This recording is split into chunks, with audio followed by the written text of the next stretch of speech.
മടങ്ങിത്താം ചർച്ചയിലേക്ക് ശ്രീ കൃഷ്ണദാസിലേക്ക് പോകും മുമ്പ് ശ്രീ എം പ്രകാശൻ കെ രമ പേരെടുത്ത് പറഞ്ഞ ആരോപണങ്ങളാണ്. അതിന് താങ്കൾ മറുപടി പറയണം. ഇപ്പോൾ അറസ്റ്റിലായ ഒരാൾ ഡിവൈഎഫ്ഐയുടെ യൂണിറ്റ് സെക്രട്ടറിയാണ് എന്നുള്ള കാര്യം പറയുന്നു, അമൽ എന്ന പ്രതി. അതോടൊപ്പം തന്നെ 2015 നടന്ന സംഭവം, 2020 നടന്ന സംഭവം. ഇതില് ഞങ്ങൾ കതിരൂരിലെ സംഭവത്തിൽ, ഇതിൻ്റെ എല്ലാ സംഭവത്തിൻ്റെ വിശദാംശങ്ങൾ ഞാൻ ഓർക്കുന്നില്ല. കതിരൂരിലെ സംഭവത്തിൽ ഈ പരിക്കേറ്റ ആളാണ് ഈ പറഞ്ഞ മനുഷ്യൻ. രണ്ടുപേരോടെ കൊല്ലപ്പെട്ടിട്ടുണ്ട്. രണ്ടുപേർ കൊല്ലപ്പെട്ട രക്തസാക്ഷിത്വം നമ്മൾ ആചരിക്കുന്നുണ്ട്. അതുകൊണ്ട് അതെന്തോ ഒരു പുതിയ കഥയാണെന്നുള്ളതിൽ അവതരിപ്പിക്കണ്ട. ഞാൻ ചോദിക്കുന്നത്, ഈ കൈപ്പത്തി പോയ കുറേ കാര്യങ്ങളെ സംബന്ധിച്ച് ഞാൻ പറഞ്ഞില്ല. അവരുടെ മണ്ഡലത്തിലാണല്ലോ 5 ലീഗുകാരുടെ കൈപ്പത്തി പോയത്. ഒരിക്കലും പിന്നെ MLA കാക്കാരെ സംബന്ധിച്ച് പറയാനേയില്ലല്ലോ. കോൺഗ്രസിൻ്റെ 2 പേര് വള്ളിയായിൽ അവരുടെ കൈപ്പത്തി പോയത് ഞാൻ പറഞ്ഞല്ലോ, അവർക്കൊന്നും ഉണ്ടാട്ടമില്ലല്ലോ. 4 ലീഗുകാരുടെ കാലും കയ്യും പോയത് ഞാൻ പറഞ്ഞല്ലോ, അവർക്ക് ഉണ്ടാട്ടമില്ലല്ലോ.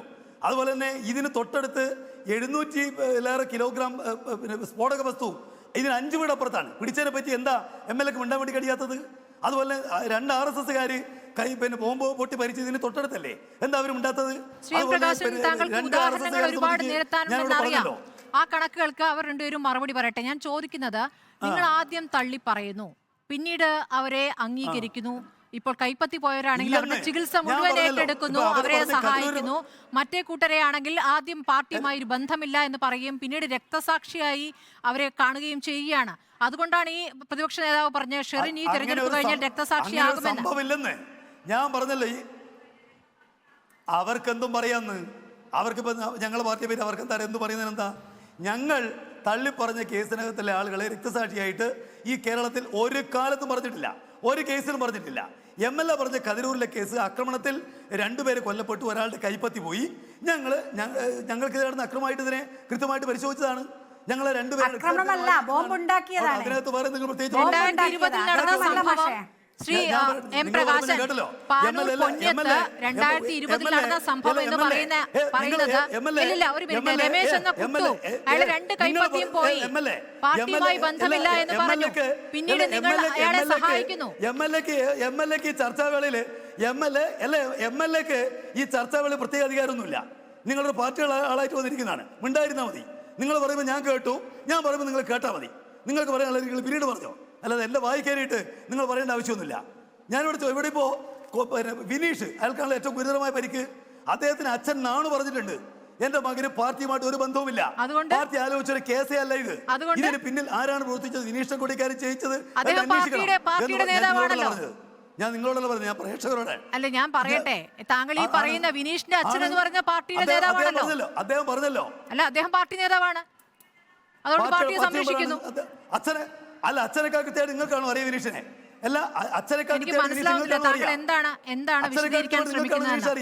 താങ്കൾ ഈ പറയുന്ന വിനീഷിന്റെ അച്ഛൻ പറയുന്നു വിനീഷ് ബോംബ് ഉണ്ടാക്കിയത് പാർട്ടിക്ക് വേണ്ടിയല്ല എന്ന് വിനീഷിന്റെ അച്ഛന് ഉറപ്പുണ്ട് എന്ന്, അല്ലേ? വിനീഷിന്റെ അച്ഛൻ പറയാ മാത്രല്ല, ഞാൻ പറയട്ടെ, കഴിഞ്ഞ 2 കൊല്ലമായിട്ട് വിനീഷിന്റെ അച്ഛനായ CPM പ്രവർത്തകൻ വിനീഷിനെ വീട്ടിൽ കയറ്റാറില്ല. നിങ്ങൾക്കറിയോ? അദ്ദേഹത്തിന് അമ്മ മരിച്ച ഈ അടുത്ത കാലത്താണ്. അപ്പോൾ പോലും വരാൻ പറ്റില്ല. നിങ്ങൾക്കറിയോ എന്തിനാ? ഇവൻ കാണിക്കുന്ന അന്യായത്തെ കൊണ്ടാണ്. CPM ആണെന്ന് ചെയ്യുന്ന പാർട്ടി പറഞ്ഞിട്ടുണ്ടല്ലോ അദ്ദേഹത്തോട് ഈ കാര്യം ചെയ്യാൻ പാടില്ല. കേൾക്കാത്തപ്പോഴാണ് തള്ളി പറഞ്ഞത്. പാർട്ടിയും യൂണിറ്റ് സെക്രട്ടറിയാണോ അമൽ?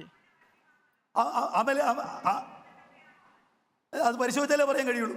ഞാൻ ഒരു കാര്യം പറയാം, ഞങ്ങൾ ഓൺ ചെയ്യാത്ത സംഭവമാണ്. ഏതെങ്കിലും പാർട്ടി അല്ലെന്നേ കേസ് വരട്ടെ. നിങ്ങൾ പോലീസുകാർ പറഞ്ഞു, മറ്റവർ പറഞ്ഞു, പത്രത്തിൽ അങ്ങനെ വന്നു, അത് പറയണ്ട.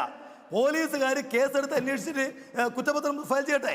ഞങ്ങളുടെ പാർട്ടി ഉത്തരവാദപ്പെട്ട തിരഞ്ഞെടുപ്പിന്റെ ഘട്ടത്തിൽ സ്ഥിരം സംഘർഷം ഉണ്ടാകുന്ന ഒരു മേഖലയിൽ ബോംബ് നിർമ്മാണത്തിനിടയിൽ ഒരാൾ മരിക്കുന്നു, നിരവധി പേർക്ക് പരിക്കേൽക്കുന്നു. 2 പേരുടെ നില ഇപ്പോഴും ഗുരുതരമാണ്. 2 പേരുടെ നില ഇപ്പോഴും ഗുരുതരമാണ്. 10 പേർ ഉൾപ്പെട്ട കേസാണെന്ന് പോലീസ് പറയുന്നു. അതിൽ പ്രതികളെല്ലാവരും CPM-കാരാണെന്ന് പോലീസ് പറയുന്നു. മിണ്ടരുത് മാധ്യമങ്ങൾ എന്നാണോ ഇപ്പോൾ CPM പറയുന്നത്? ഇപ്പോൾ മിണ്ടരുത് എന്നാണോ? എന്നൊന്നല്ല ഞാൻ പറയുന്നത്. പിന്നെ എന്താണ് പറയുന്നത്? 770 കിലോഗ്രാം വെടിമരുന്ന് ഈ മരിച്ച വീട്ടിന്റെ തൊട്ടടുത്ത് 5 വീട്ടപ്പുറം. അത് കൃഷ്ണദാസ് പറയട്ടെ, താങ്കൾ ഉന്നയിക്കുന്നത് BJP-ക്കെതിരെയാണല്ലോ. അത് കൃഷ്ണദാസ് പറയട്ടെ, ഇതിന്റെ കാര്യം ഒന്ന് പറഞ്ഞതിന് ശേഷം അങ്ങോട്ട് പോകാതെ ഇതിനൊരു വ്യക്തത വരുത്തൂ. നിങ്ങൾ പറയണം, ഒരു കൊളവല്ലൂർ പോലീസ് സ്റ്റേഷൻ അതിർത്തിയിൽ കുറെ കാലമായിട്ട് സംഘർഷാവസ്ഥയില്ല. അവിടെ 770 കിലോഗ്രാം സ്ഫോടക വസ്തു പിടിച്ചത് നിങ്ങൾക്ക് എന്തുകൊണ്ട് ചർച്ചാ വിഷയമാവുന്നില്ല?